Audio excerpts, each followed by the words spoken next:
everyone, and welcome back after our break. Okay, it's a great pleasure for me to introduce our next speaker, and our next speaker is going to talk to us about how to make good people great leaders and reap the rewards. So this is a subject that obviously leads on very well from the previous couple of speakers. So we're very, very pleased to complement what already has been discussed with this topic. Our speaker is well qualified to talk on this topic as she specialises in leadership effectiveness and behaviour in high-performing organisations. Combining her solid credentials, proven track record and reputation as a successful professional executive coach, she has worked across diverse industries with senior managers and leaders for over 25 years, bringing relevant, practical and realistic strategies for, again, the range of leaders that we've been talking about today, emerging middle and senior leaders. Her performance background and extensive corporate experience in Australasia enables her to work with clients so that they can experience firsthand a broad range of ideas and initiatives that they can take back to their workplaces and apply. So could everyone please join me in welcoming Ricky Novak. Thank you. Good morning. Let's do a temperature check. Mood. What's the mood? We were talking about that a little while ago. How do you feel after the break? How did you feel before the break? Okay, and how do you feel now? Even better? Okay, let me hear that again. How do you feel now? Even better. Okay, and I feel even better too. But I have a confession to make. Are you open to confessions and keeping it within the room? Just between us. Just between us. You see, I get very excited about doing a presentation. Always the night before, I don't sleep very well. And I'm just wondering if anybody here in the room didn't sleep last night so well because they were thinking, oh, I can't wait to get to the conference tomorrow. I'm going to spend all day listening to people who, and some of it might be really good, and some of it I have to apply, and some of it I've got to filter. Who, like me, just was dying to get in the room this morning? I know, and because you were, you've got a copy of my book, How to Make Good People Great Leaders. So, if that's for you, did anybody else suffer that excited feeling? Who did? You did. You're not sure anymore. You're not sure? Okay, all right. There you go, thank you. Did anybody think, well, okay, if I've got to be there, I better make it worthwhile and the speakers better make it interesting and innovative, because after all, I'm a savvy HR professional and I've pretty much heard it all before. And I've heard the big, bold and the brassy, and I've heard the nauseating and the nice, and I've heard everything else in between, so she better be good. The pressure is on. So, and there might be some of you who, you're smiling over there, there's a few nods, you can see faces and no names. And some of you may have thought, well, yes, the topic is really interesting, but gosh, how am I going to affect change in an organisation when the whole structure around me are not buying in, and gosh, it's up to me. So is anybody really in that category? Okay, well, I've got a couple of books here. So we're going to give them out to you today because I want to share some of the knowledge that I have with you and see if we can apply it more deeply. But I guess the bigger picture is what I've written up on the board. And just to clarify, people need experiences, not explanations. And I'm not going to be here today to give you a whole lot of explanations on how to, what for, why for, whenever for. I want to give you some context or how to apply what you already know. Because everything you've got now is enough. In fact, layering more and more sometimes makes, I don't know about you, but maybe sometimes feel like, oh, there's so much to do. Let's work on our stuff that we already intrinsically know and can do well, because our story is there. We've just got to put it into practice in the hearts and the minds of the people we work with. And I want to make it relevant for you today as well. So for those of you who are kind enough to complete the pre-session work on SurveyMonkey, and thank you, I got an overwhelming response. I would like to share some of the outcomes so we get playing field of what you in your businesses are experiencing. Would you like to know where you sit with all of this? Because I think it's really important.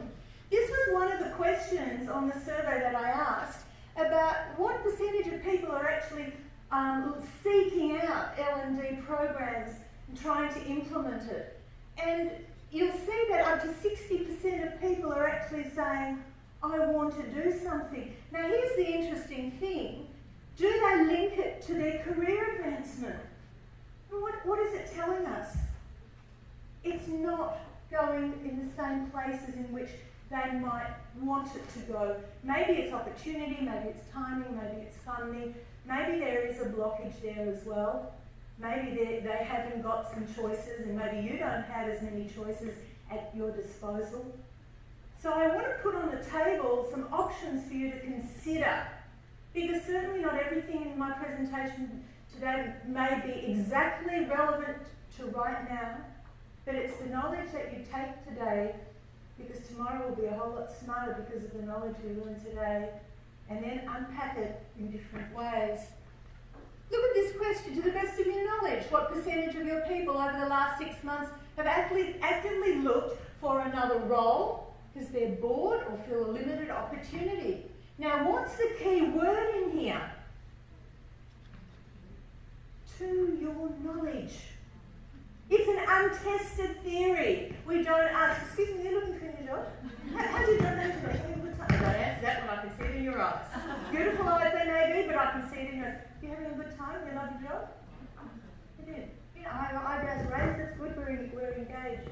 So isn't it interesting, to your knowledge, we have to now dive a little bit more deeply to determine whether or not these are accurate assessments or assumptions, or we're playing in something that is just stuff we assume. So what does it say? 25% of people have actively made noises. Up to 50% sort of are saying maybe, and some are actually saying, not sure, untested. Now look at this. From your opinion, from the options that staff provide you with what they want, they're telling you, I want training. You might say, I want training too. They're saying, I want coaching. And you're saying, I want coaching too. They're saying, I want mentoring. I'm a coach for ARI. I do some coaching within some of the fraternity. And you know what? I want mentoring too. So how to make good people great leaders starts with whom? Whom does it start with? It starts with us. To take accountability for where we sit in all of this.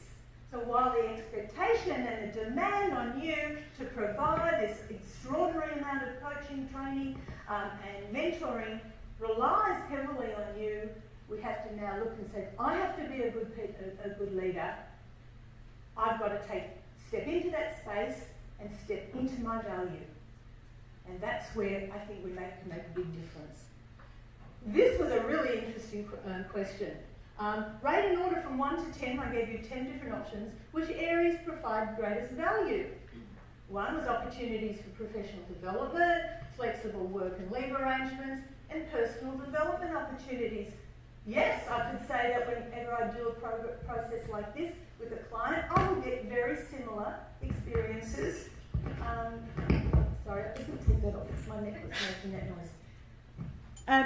The professional development opportunities, sure, that's really, really important.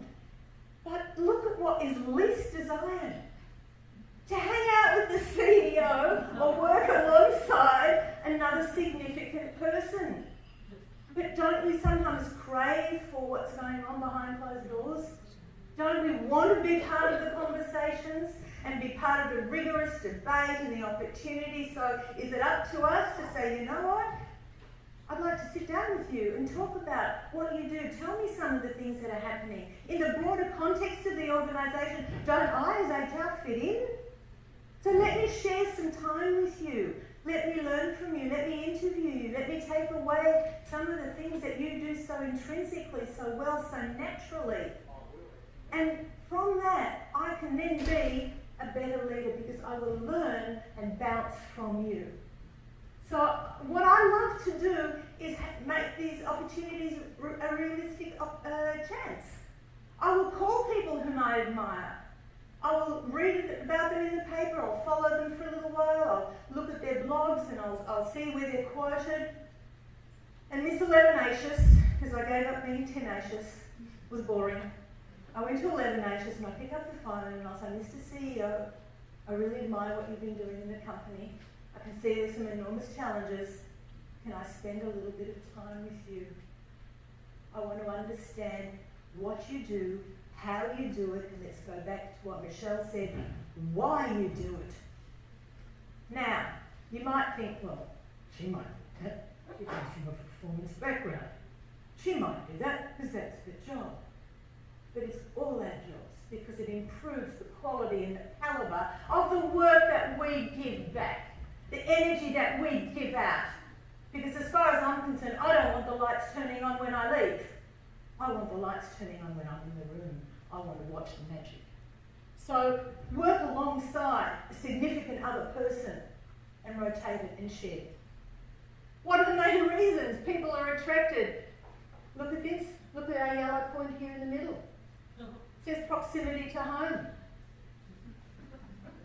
What are we doing wrong?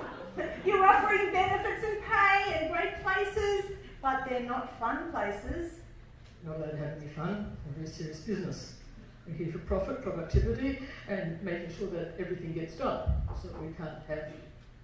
Yes, we can. I'd like to see a reversal. I'd like to see people saying, I'm willing to drive an extra 20 kilometres because I love that place to work. Just in the same way, you may go to a store that you love to buy their products from, and it's not local because there's great customer service. Yes? How many people have actually gone out of their way to buy something that, yeah, you can buy it cheaper closer to home, but you go over there. What did you buy? My favourite goat's cheese. Goat's cheese. I drive for that too. Where is it? You can tell me afterwards. Meredith. Meredith. That's a good drive too. That's terrific. And you can go to your local supermarket. You've chosen to go to a destination. Is your company that you work for, that you represent, your business, a destination that people cry out for to work? And I'm going to show you a couple that actually are. Are your people more happy, less happy, or feel the same today as when they started? The honeymoon's over. Ho hum, here we go. Well, guess what? A lot of people are saying they're around about the same. To me, that's less. Because while we're beavering away every day, we're missing the opportunities to really engage on a deeper, more strategic level. 2 years ago, I was at a conference in New York, a speakers conference, and at the time, the CEO from Southwest Airlines was on the platform, and he told a story based around these questions, and I thought it was absolutely representative of a leader. He said, I go to my galley staff, I go to the airports, I walk up and down the aisles, I stand at the gates, and I will talk to my staff who represent our company, and I'll say, how long have you been in the organisation? When did you start? How are things going? And then these questions come out. He said, are you happier today than you were when you started 6 months ago, 2 years ago? What's changed? Why are you happier? You're about the same? Why is that?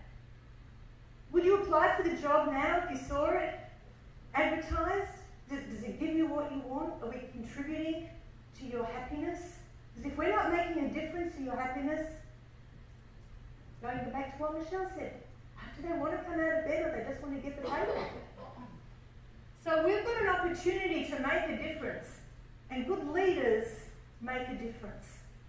But we've got to determine what are we making a difference on, and what for, and what about.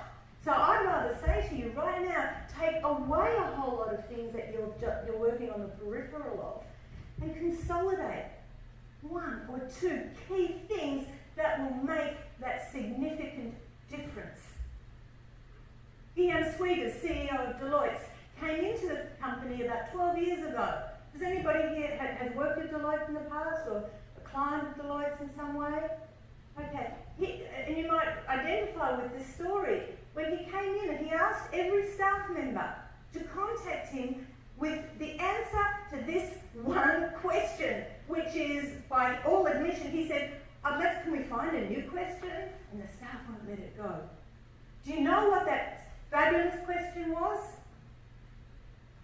You know what? I didn't know either, till I heard him say it, and I just went, wow. He said, what's the dumbest thing we do round here?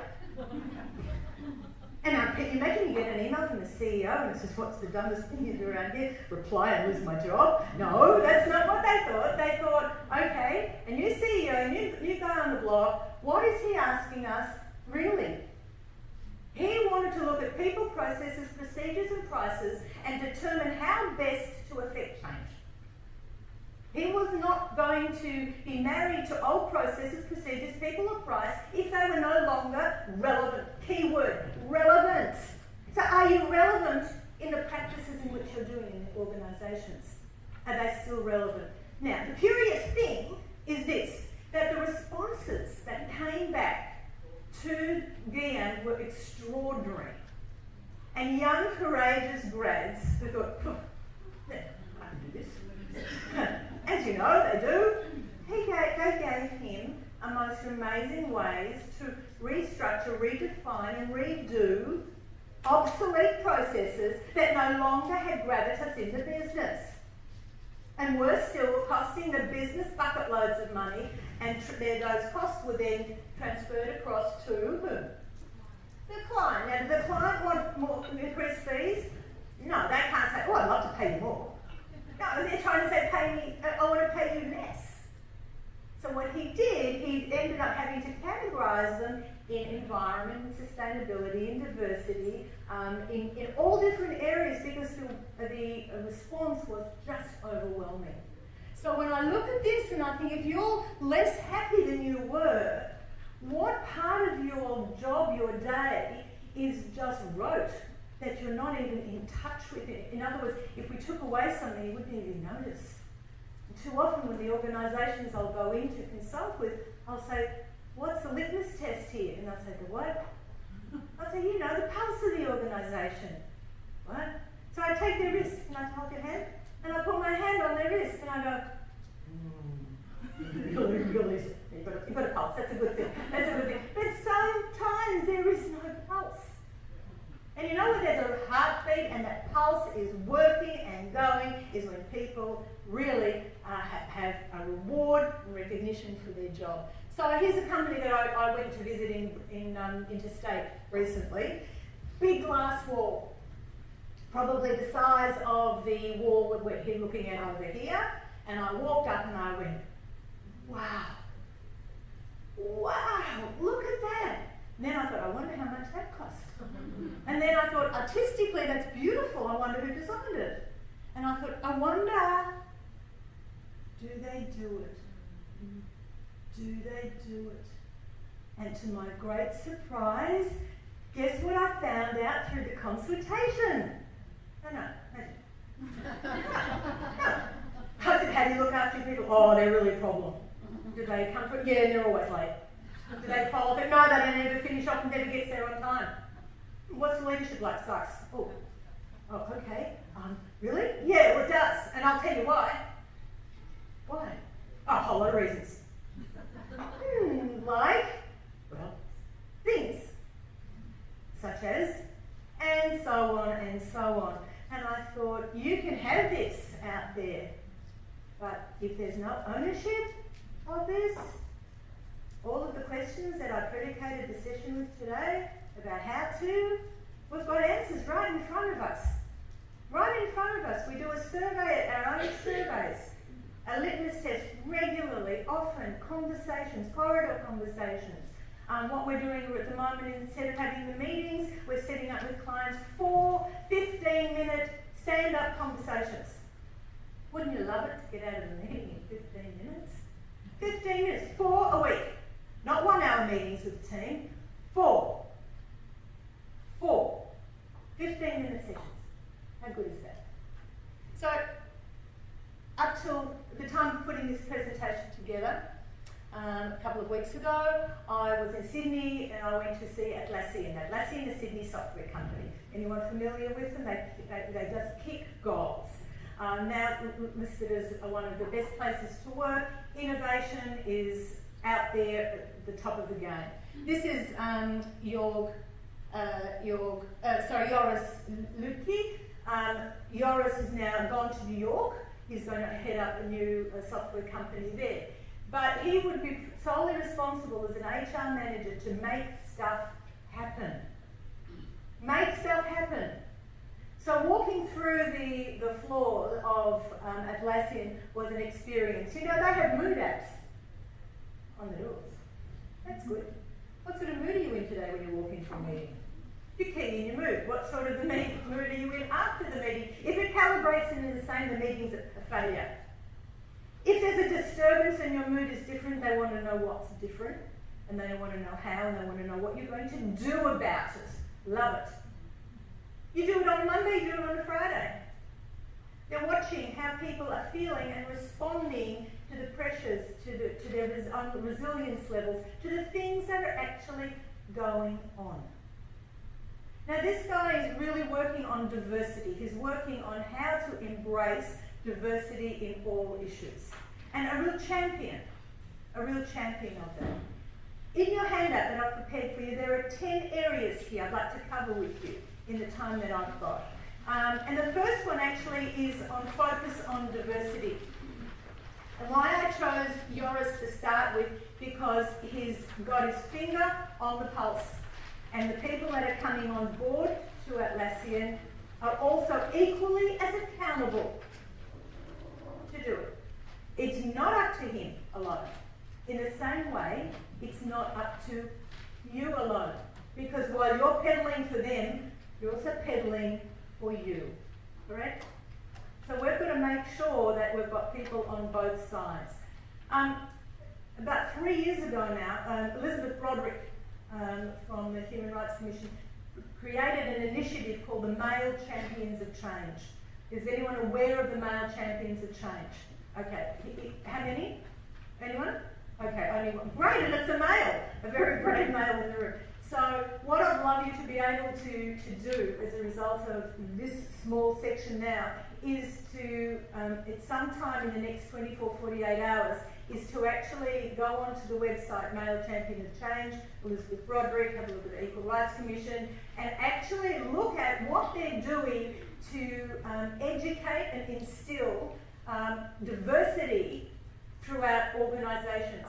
Elizabeth Broderick articulated that the top 20 or so companies in Australia are run by men.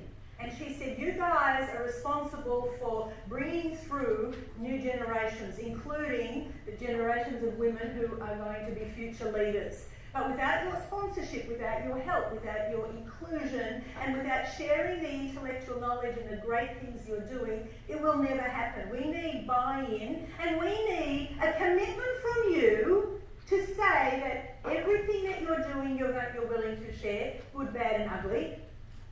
And that as a result of the work that you do every 3 or 4 months, we will get together. And here's the thing, on the 6th of November, there's a new report that will be released, and it will be available. I'm dying to get my hands on it because it's going to look at the top things people are doing in diversity. The Male Champions of Change, CEOs from, say, Narev from Combank, KPMG, Mike Smith from ANZ, the head of the Public Service Commission. I was in Canberra talking to him the other day. I am absolutely inspired by the commitment these companies are actually doing to share their knowledge and make a commitment to diversity. It's a big buzzword out there now. If you don't talk diversity, you're not talking, correct? But let's leverage what some of the companies that are at the bigger companies are doing. So at middle management, at smaller companies, at the sort of companies that you're coming from, we can gather that wonderful energy and that expertise and apply some rigorous changes that are proven and tested at all levels of industry. Yeah? So at this point, just take I'll take a breather, and I'd like you to, with the person next to you, just say to them what's one thing around diversity that you think that you bring your organisation, and then I'd like you to write down what they do. to share each other's skill on diversity. We've got about 1 minute. Thank you.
Okay, thank you.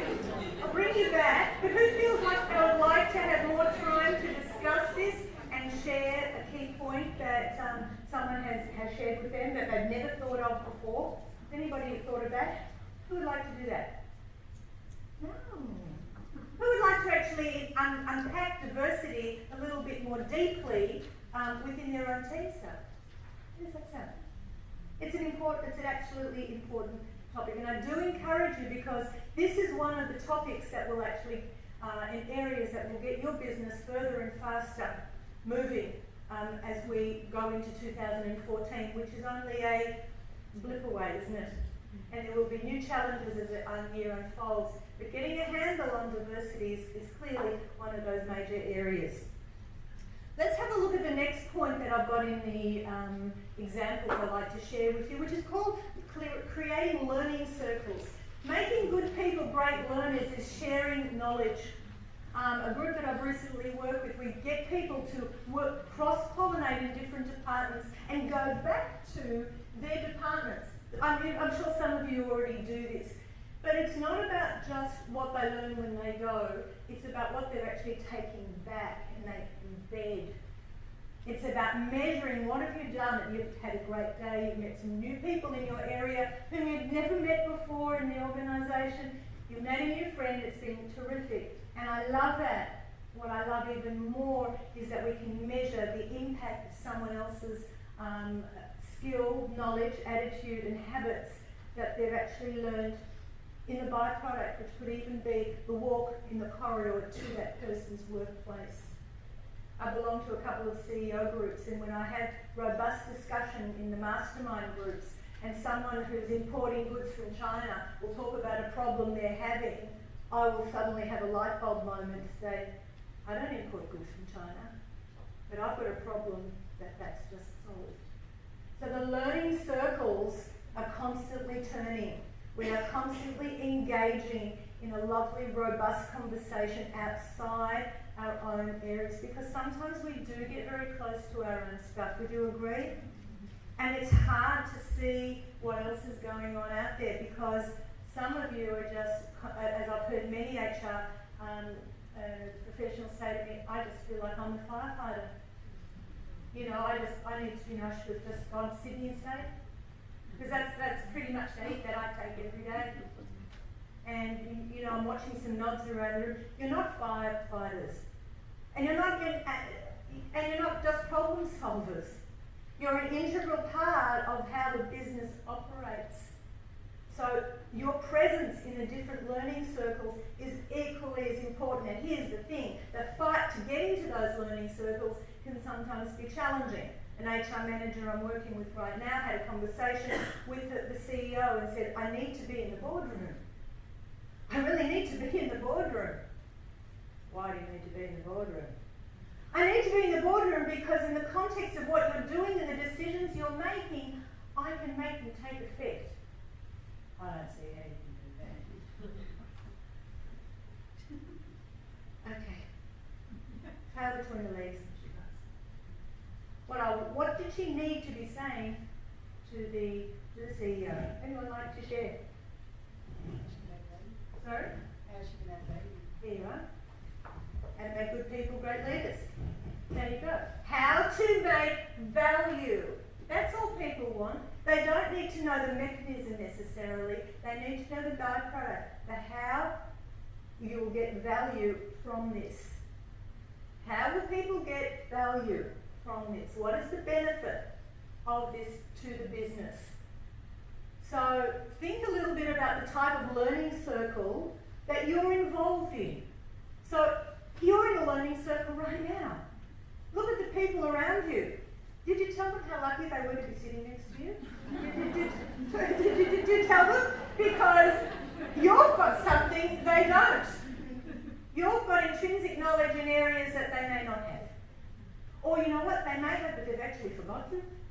And you can remind them and remind each other. Create learning circles for yourself. And make that commitment. I do that. And sometimes, I think,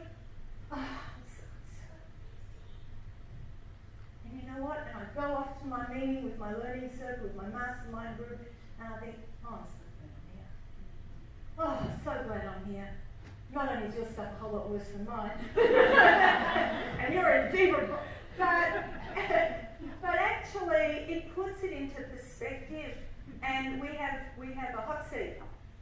So here's my problem. This is what I need to do. This is what my roadblock is. And this is the help I want from you right now. This is my problem. This is what the help I want from you right now. And this is the challenge I'm going through. You make up your own questions. And we sit there and we don't say anything. And everyone in our learning circle, our mastermind, we call ourselves a mastermind. Not so masterful, but anyway, we get off track. But that person, each person makes a contribution and we say 2 words. Thank you. And we resist the temptation to say, yeah, but, fuck it. Yeah, but, I work in our organisation. Yeah, but what would you know? Yeah, but the yeah buts, they're up here, aren't they? Sorry, they're up here. They're the yeah buts. We've got to take them away. And we say thank you. Earlier this year, I did a program with Marshall Goldsmith, a US-based coach that I'm sure some of you may have heard of him. He's done some amazing work in the area of leadership. He's right up there with the best of the best. And he told me something very specific. He said, we have to focus on being open. Focus on being open through stakeholder engagement. We have to accept more and judge less. You know that proverbial bucket of cold water? I think I've got it. Full.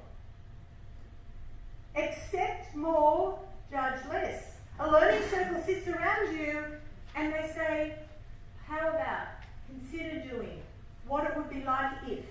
Here's an idea. Try this option. Have a conversation with them. We say thank you instead of And if you're not happy with your learning circle, it's a bit like a book club. Move on. Yeah. Haven't been in those book clubs and we sit there and go, oh, talk about anything. We're going to talk about the book. So, you're reading my book next time. Is that, you want a copy? Okay. Okay. Doesn't take much. So, if your learning circle is not where you need it to be, move on. But move. Make a decision to find your group. I belong to National Speakers of Australia and America, so I network with those. We have interstate and international meetings where we specifically deal with issues that we all face. That's a learning circle for me. Paripari is a learning circle for me. Institute of Company Directors is a great learning circle for me. Creative Schools Thinking is another learning circle. I've got them in different pockets. I don't have one. One is not all I want, nor is it what probably you need as well. So mix them up a little bit, and they don't have to be all night. We meet 2 hours once a month, at a time we've got some skin in the game. So we don't do it in the evening because we're all tired. We want to go home to our families. I don't want another dinner out at a restaurant.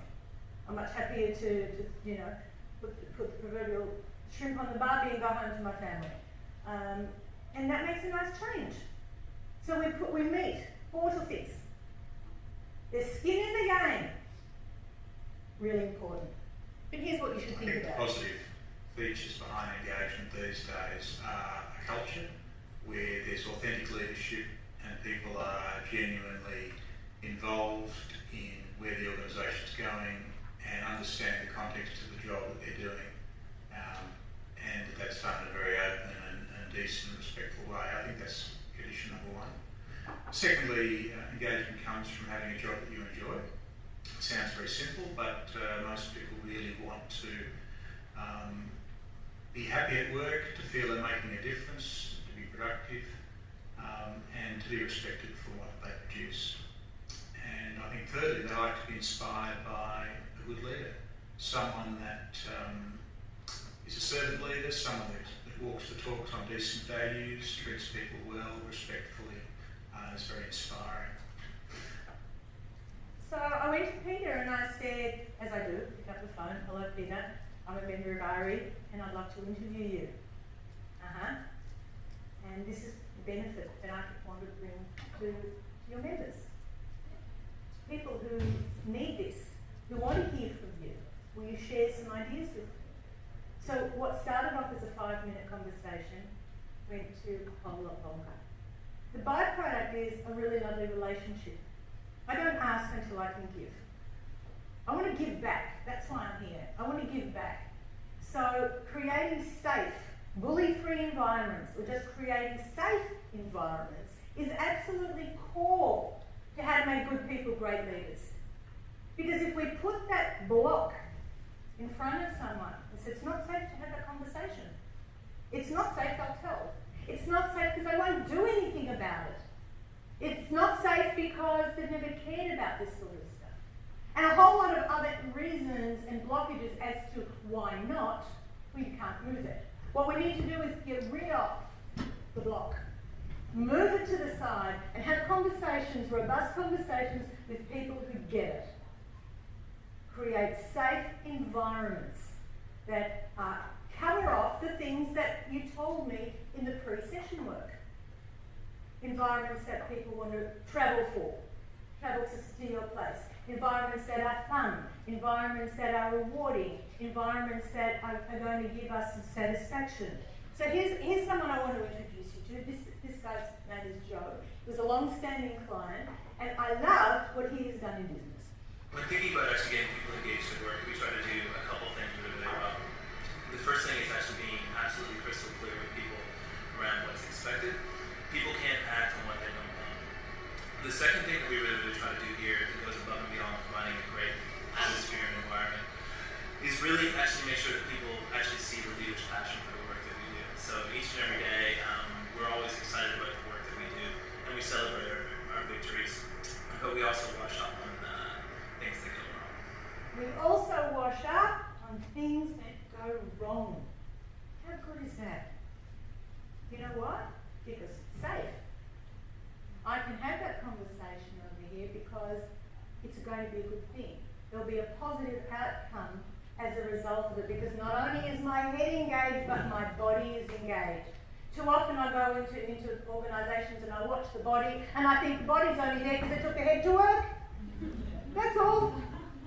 The head's there just because the body took. And we have to have those conversations that actually take us heart, head and hand into the workplaces. So working with a leader like Joe, who's developed an incredible business in branding, was a sheer pleasure. But it's the wash up after things go wrong. Here's a story that I want to share with you before I'm going to ask you to anchor some of your thoughts on the handout that I gave you. And I shared this story about the rules of positive behaviour, which is what we're doing.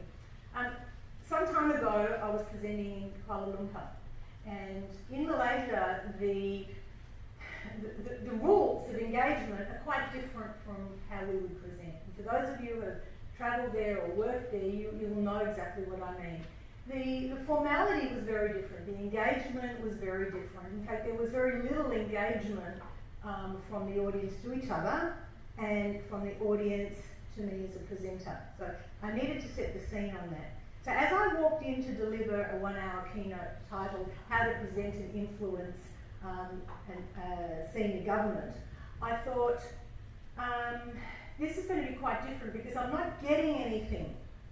You know, I'm not getting any response yet, and I don't even expect to because I know I won't. So if I did, it would be unusual. So I began a presentation, but not before I'd had 1 hour with the leaders of the government, who kept me in conversation, dialogue, till about 32 seconds before I walked up on platform. Now, if you've ever presented, and I'm sure all of you have, you know that the lead up to a presentation is probably as important as what you're doing up here. Because we say in the theatre, you are on before you are on. Yes? You're already in the mindset to say, what do I want to do? How do I want it to feel? How do I want it to look? How do I want my audience to feel, look and behave as a result of my presentation? Well, all of this went out the window when I stood on that platform because I didn't have a moment. Like my microphone fell off, fell off here, my glasses fell out, papers worked, nothing worked. So when I stood at the top of the platform, and I dried up after 45 seconds, using all the buzzwords I could probably muster up in leadership, I thought, I looked at the woman who had brought me to KL, and you know, you can let her off by body language, and she was sitting in the front row as you do, and she started off sitting like that, but when I started to dry out, her hand went to her stomach, it was somatic. You know, I'm not sure what's happening here. When she went like that, I thought it's getting worse, but it's when she went like that, I think you're not, and she sort of, I could see that eye out there. When she did that, I knew I had to make a decision. And my decision was, well, I could finish really early, which was a really positive, really quick decision, or I could reclaim my value and stop right there and start again. Because what I really believed was creating a pattern of positive behaviour was going to be really important for my client and for myself. So, would anyone like to take a guess at, you've seen me now, you know, my style and what I did? Anyone like to take a guess? Yes. I got the book out. No, I didn't have any books with me on the platform, but I'll think of that next time. And there won't be next time.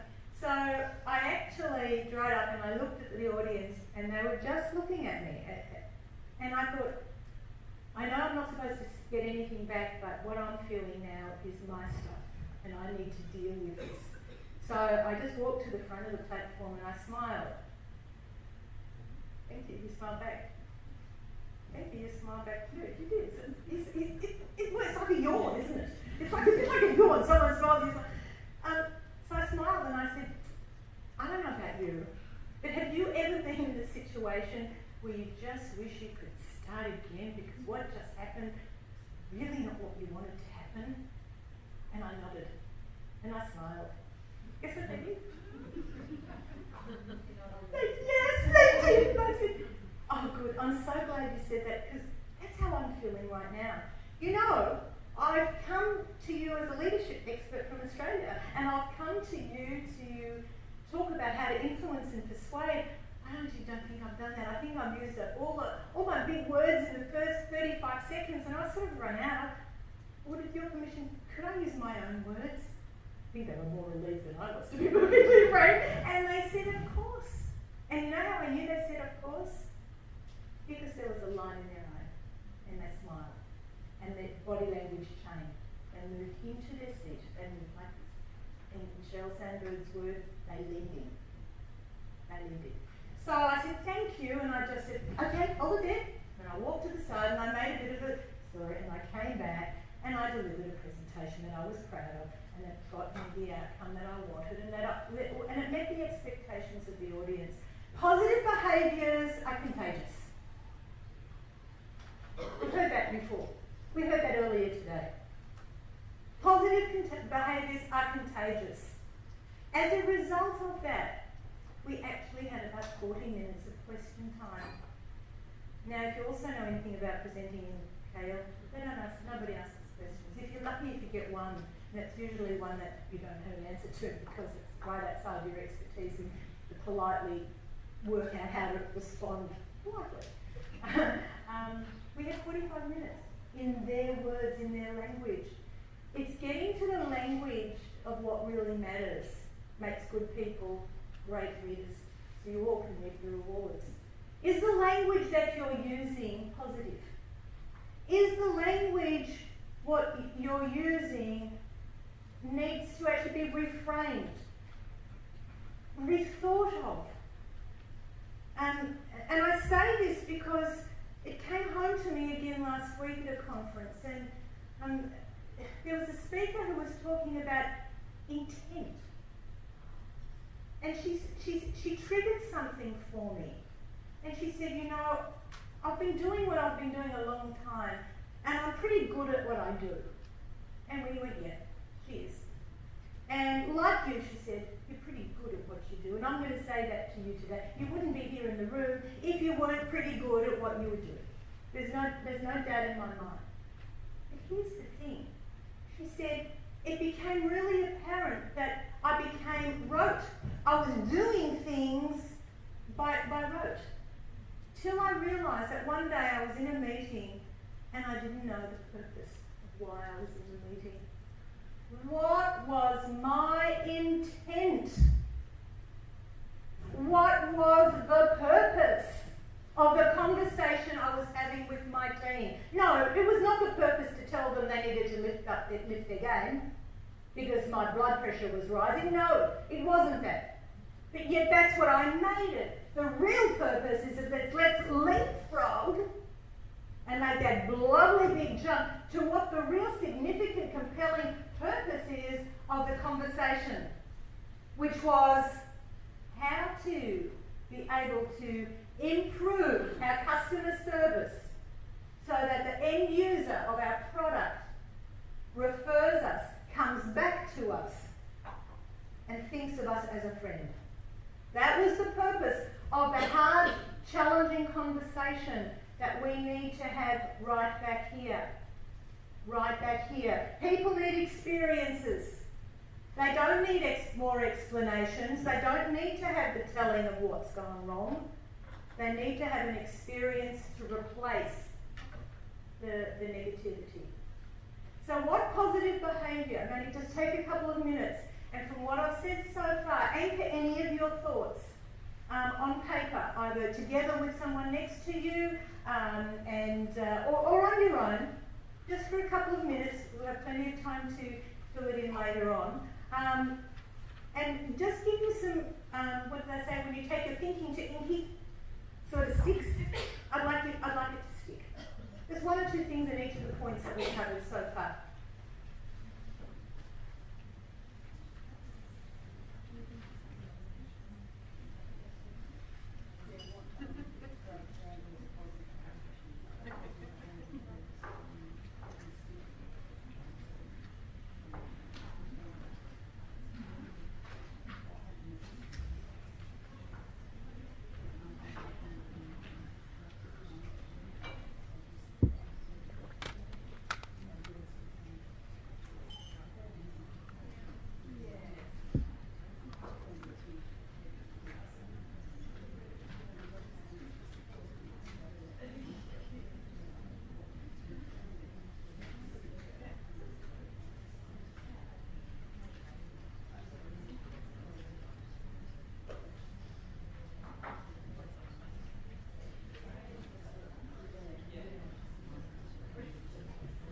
To hear a comment or some feedback at this point from something that you might have written down. We'd like to share one or two things that they thought about as we go.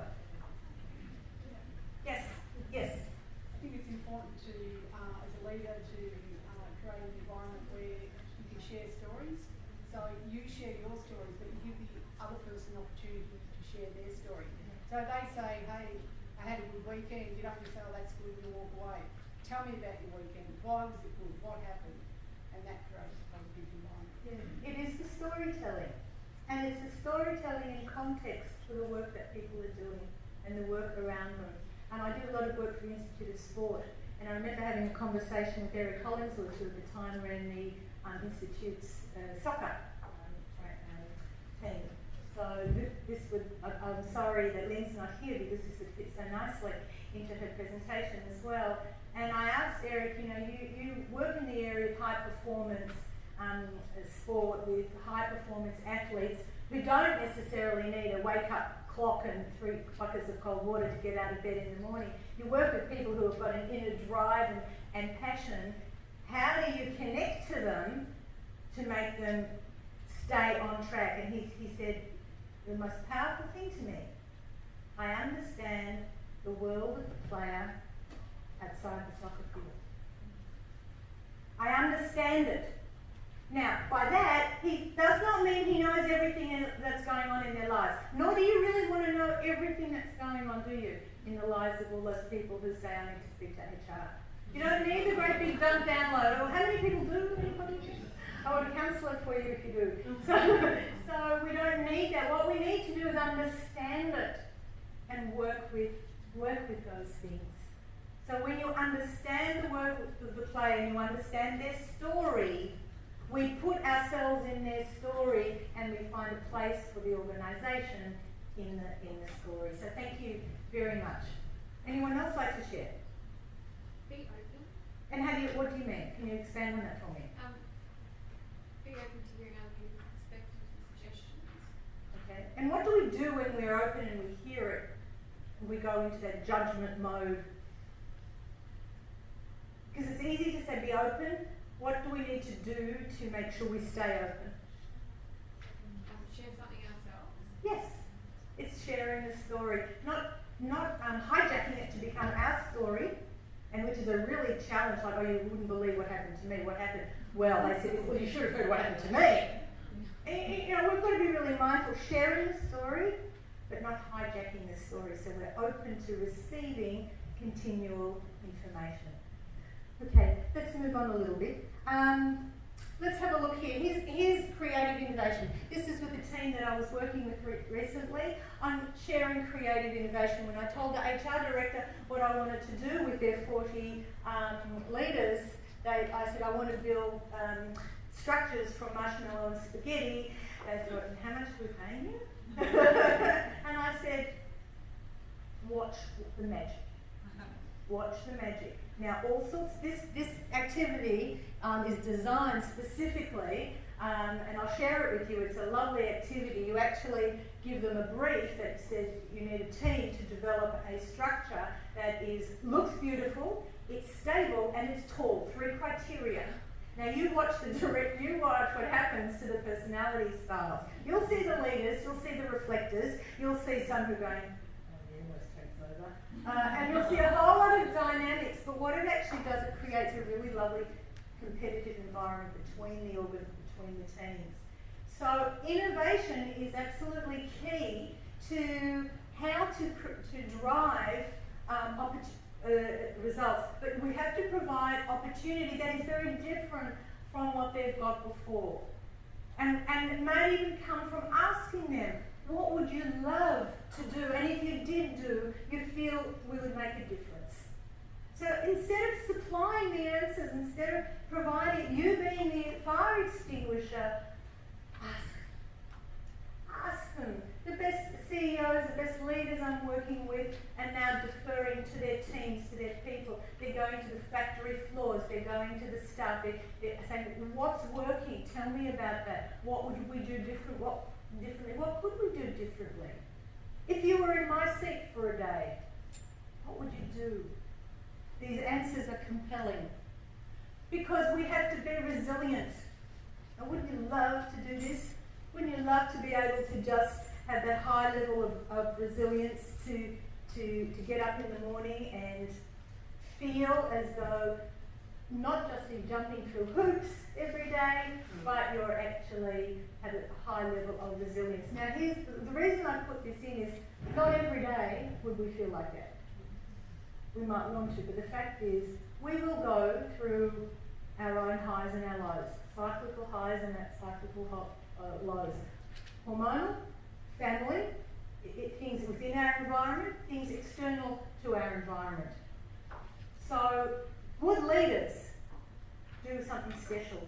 They watch the resilience levels and they can say, do you have a baby in there? Yes, I have to be very careful. Okay, right now, how many months pregnant are you? 8 months pregnant. So watch out. Okay, so resilience levels are different now than they might have been 9 months ago, 10 months ago, when you've got other factors at play. So watch the resilience and tolerance levels of people around you, so you can push in when there's pushback. When you're down, don't wait for someone to jump in and rescue you. Ask. Ask. Good people, ask. Great leaders, ask. They don't sit there and say, oh, I can't talk about this. Not anymore. Not in my office, they don't. When they come for executive coaching, or I'm working with them in a small mastermind group in their offices, I'll say, how are things going? We get some real gutsy stuff. And they say, I'm not managing. And they're telling the staff for the very first time the roadblocks that are happening. So this is all lovely, but unfortunately it's not sustainable.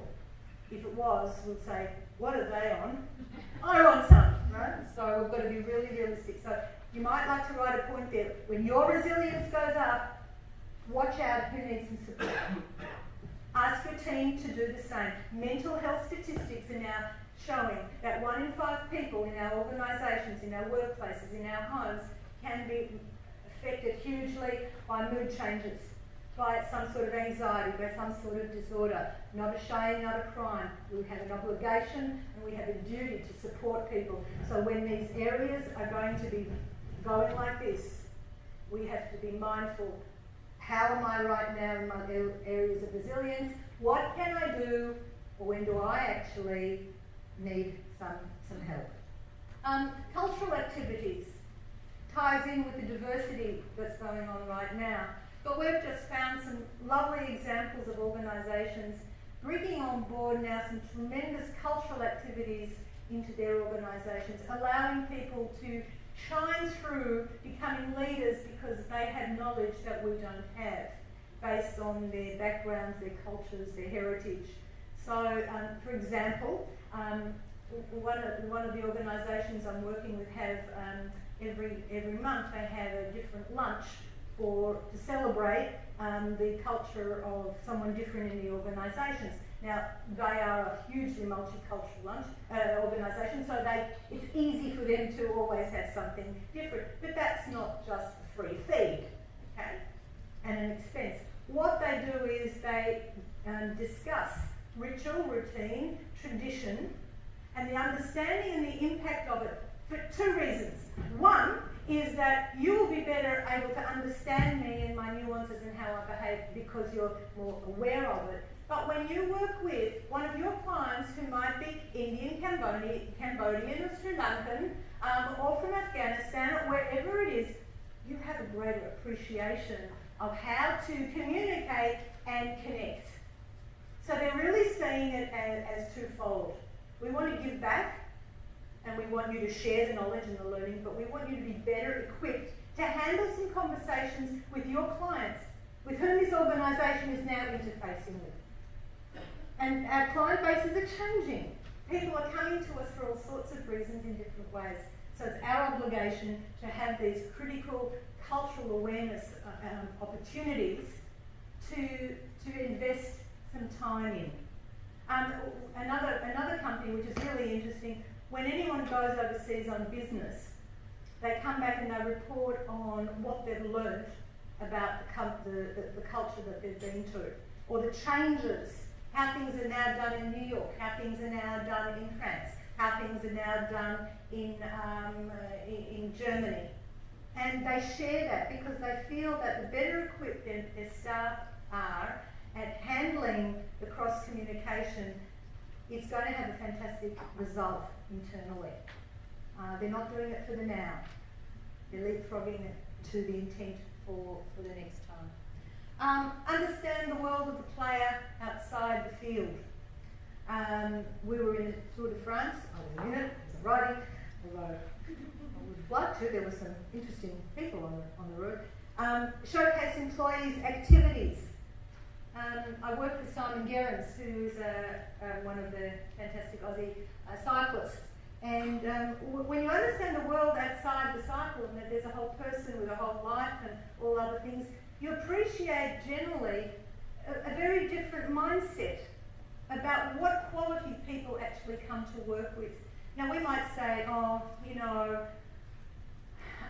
Melanie, she's really good at some stuff, but I don't know, just doesn't get it. And we typecast it, we box her in, and we only look at one or two criteria.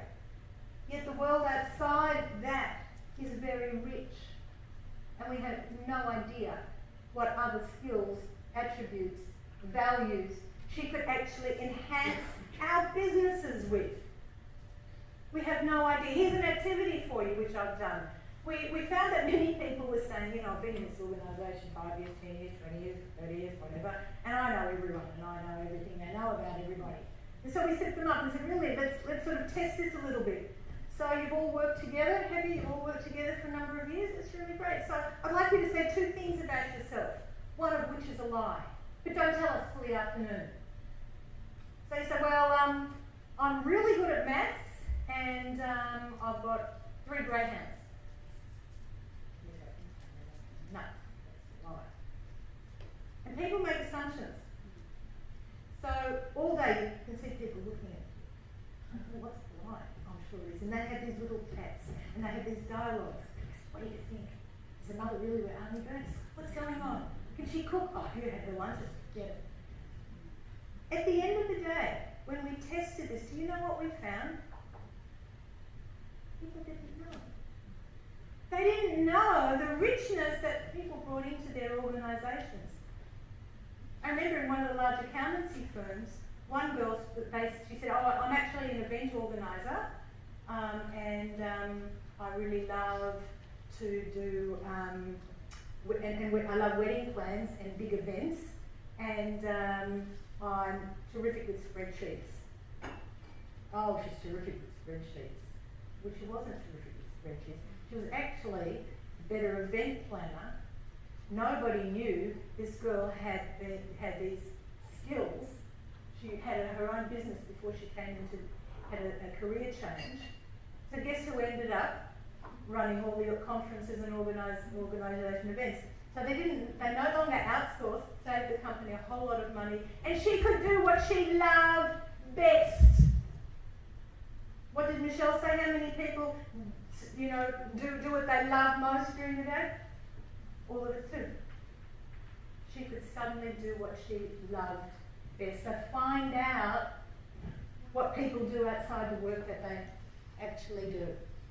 Now let's put some rigour around it. There's no such thing as a free lunch. So when people come to work, you give them a job, but sometimes we don't follow it up. There's no payment. When I come into play, I'll say to my clients, there's a couple of things we have to contract. Your staff have to do a learning agreement with me and their managers.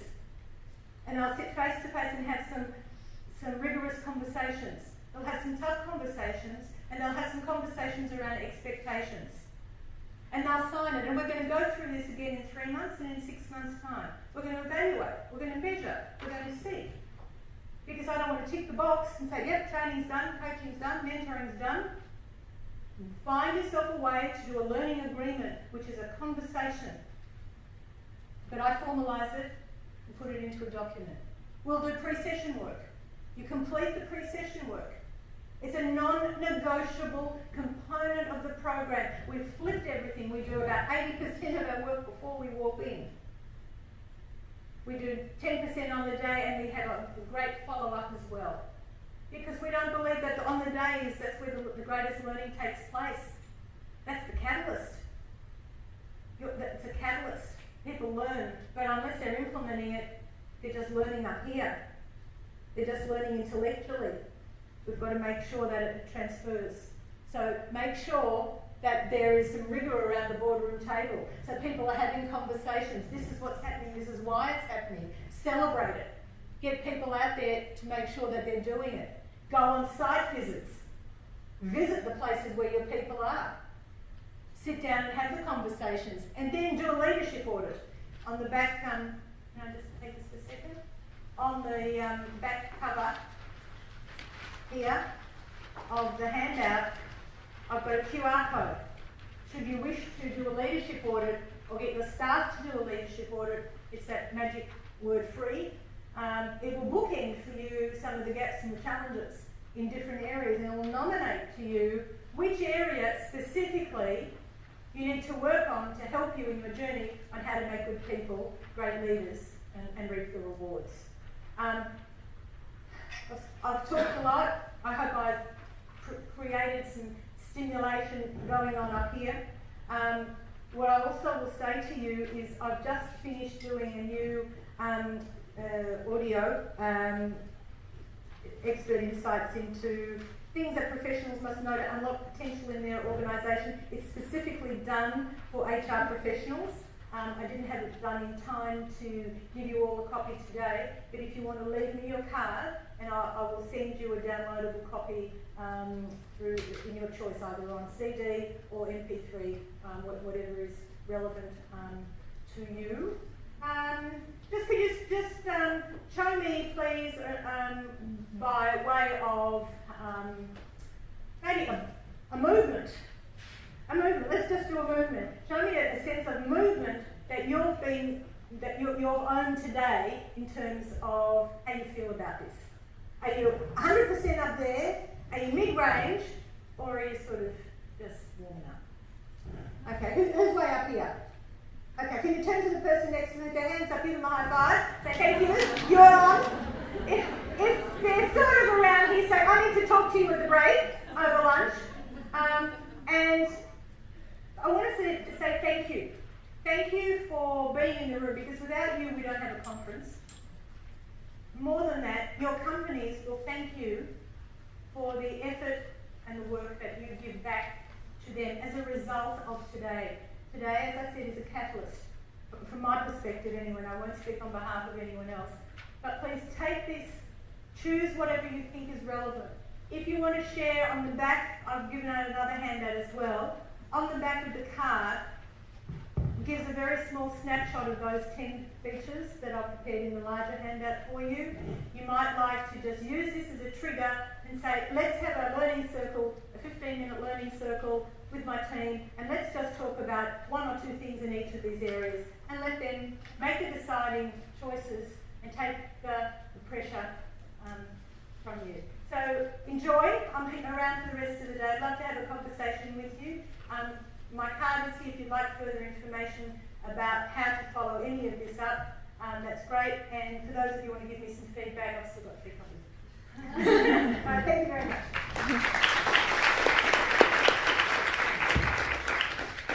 Thank you very much, Ricky. That was a very engaging presentation, and I think everyone will agree it complemented again what our previous couple of speakers have been talking about. Some very practical things to go away with. Sue, I'll just before I invite you to come up, Ricky, just as a small token of thanks, here's a gift for you. And can we please thank Ricky again for her terrific presentation.